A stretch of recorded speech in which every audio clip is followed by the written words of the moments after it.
किसी व्यक्ति ने एक वस्तु खरीदी और उसे 10% के लाभ पर बेच दिया।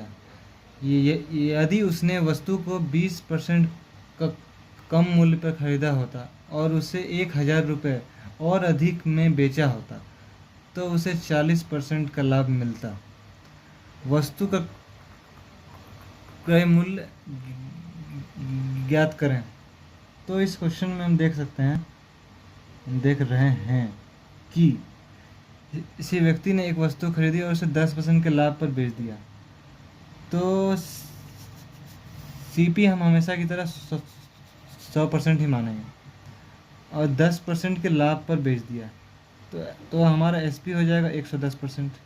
जी ठीक। यदि उसने वस्तु को 20% कम मूल्य पर खरीदा होता, मतलब खरीदा तो इतने में है, लेकिन अगर 20% कम मूल्य पर खरीदा होता तो ये CP2 मान लेते हैं हम।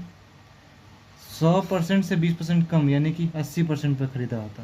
ठीक, खरीदा होता और उसे 1000 रुपये और अधिक में बेचा होता। मतलब 1000 रुपये और अधिक, मतलब पहले जितना में बेच रहा था, यानी कि पहले का एसपी 110% था, इतना से 1000 रुपये और ज़्यादा में बेचा होता तो उसे 40% का प्रॉफिट होता, लाभ मिलता। तो ये 40% का लाभ इसके ऊपर नहीं निकलेगा, पहले वाला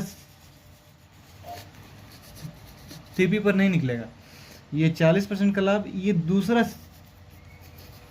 सीपी पे निकलेगा क्योंकि यहाँ पे इसका सीपी बदल चुका है। 20% सीपी घट चुका है, 100% नहीं रहा है, अब ये 80% ही रह गया सीपी।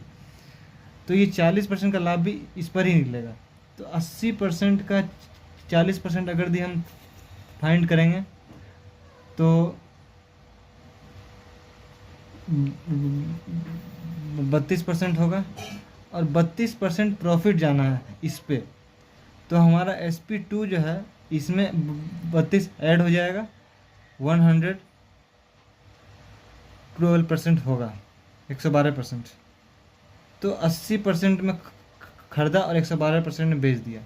लेकिन यहाँ कहा है कि उससे 1000 रुपये अधिक में बेचा, यानी कि पहले जितना में बेच रहा था उससे 1000 रुपये ज़्यादा में बेचा। तो ये जो 2% का अंतर है ना, ये 1000 के इक्वल होगा। यहाँ जो 1000 रुपये ज़्यादा में बेच रहा है, यहीं से 1000 रुपये ज़्यादा में बेच रहा है, तो 2% इक्वल टू 1000 हो जाएगा। और अब क्या पूछ रहा है, वस्तु का क्रय मूल्य कितना रहेगा। तो वस्तु का क्रय मूल्य जो है वो ये नहीं होगा जो कि ये होगा। और ऐसा किस लिए, क्योंकि यहीं पे लिखा हुआ यदि, इसका मतलब ये ऐसा वास्तविक में ऐसा नहीं हो रहा। वास्तविक में तो यही है जो पहले लिखा था।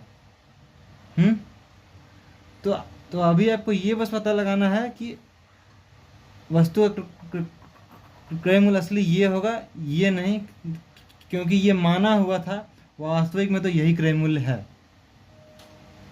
तो इसलिए हम 100% का निकालते हैं। 2% का इक्वल टू अगर 1000 होता है तो 100% का 50,000 होता है आंसर। तो यही आपका आंसर होगा।